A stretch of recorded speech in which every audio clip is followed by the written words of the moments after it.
हार की जीत। सुदर्शन माँ को अपने बेटे, साहूकार को अपने देनदार और किसान को अपने लहलहाते खेत देखकर जो आनंद मिलता है, वही आनंद बाबा भारती को अपने घोड़े सुल्तान को देखकर मिलता था।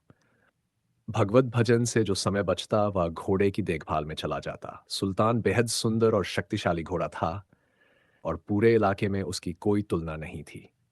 बाबा भारती उसे अपने हाथों से दाना खिलाते और खुद ही उसकी सेवा करते। उन्हें सुल्तान से गहरा लगाव था और उनके जीवन में वह घोड़ा सबसे कीमती था।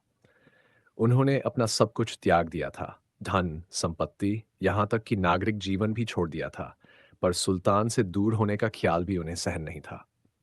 उसी इलाके में खड्गसेन नाम का एक मशहूर डाकू था, जिसका नाम सुनकर लोग कांपते थे। सुल्तान की प्रसिद्धि उसके कानों तक भी पहुंची और एक दिन वह बाबा भारती के पास आ गया। उसने सुल्तान की बहुत प्रशंसा सुनी थी और उसे देखने की इच्छा जताई। बाबा भारती ने खुशी-खुशी सुल्तान को उसे दिखाया। खड्ग सिंह ने घोड़े को देखा और मन ही मन सोचने लगा कि ऐसा घोड़ा तो उसके पास होना चाहिए था। जाते समय उसने बाबा भारती से कहा, "बाबा जी, मैं ये घोड़ा आपके पास नहीं रहने दूंगा।" बाबा भारती घबरा गए और रातों को जागकर घोड़े की रखवाली करने लगे। लेकिन कई महीने बीत गए और खड्ग सिंह नहीं आया। बे तो बाबा भारती कुछ निश्चिंत हो गए। एक शाम बाबा भारती सुल्तान पर सवार होकर घूमने निकले। रास्ते में एक जगह एक अपाहिज व्यक्ति ने उन्हें आवाज दी और मदद मांगी।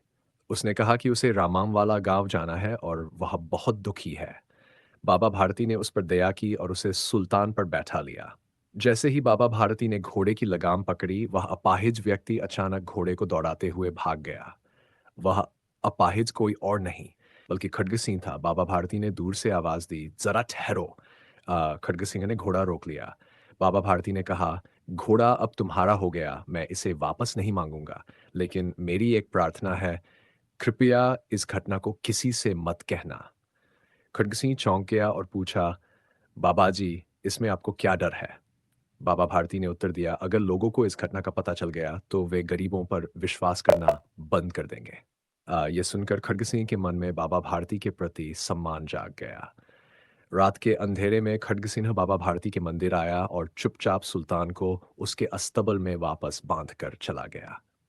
अगली सुबह जब बाबा भारती अस्तबल में पहुंचे और सुल्तान को देखा, तो उनकी आंखों में आंसू आ गए। उन्हें यह देखकर संतोष हुआ कि अब कोई गरीबों की मदद से मुंह नहीं मोड़ेगा। इस कहानी का संदेश यह है कि विश्वास और दया मानवता की सबसे बड़ी ताकत है और इसे बनाए रखने के लिए व्यक्तिगत हानि भी सहन करनी पड़े, तो वह सच्ची जीत होती है।